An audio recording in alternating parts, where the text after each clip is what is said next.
মানে এই ভিডিওগুলো গত কিছুদিন যাবত ফেসবুকের ভিতরে প্রচুর পরিমাণে ট্রেন্ডিংয়ে আছে।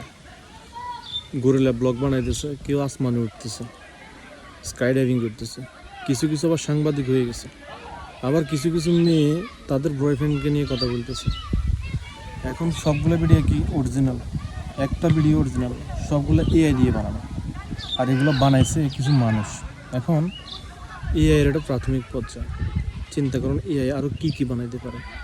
যারা এই ধরনের বাজে জিনিসগুলো বানায় তাদেরকে বলতেছি, ভাই বাজেভাবে ইউজ না করে জিনিসটাকে তো ভালোভাবে ইউজ করা যায়। ভালো ভালো ইসলামিক কন্টেন্ট বানান, সামাজিক সচেতনামূলক কন্টেন্ট বানান, মানুষের উপকার হবে এই ধরনের, যে ধরনের ভিডিও বানালে মানুষের উপকার হবে সেইগুলো বানান। এগুলা কেন? তো এই এআই কতটা ভয়ানক হতে পারে দেখার অপেক্ষা করেন আপনারা। এত খুশি হইয়েন না।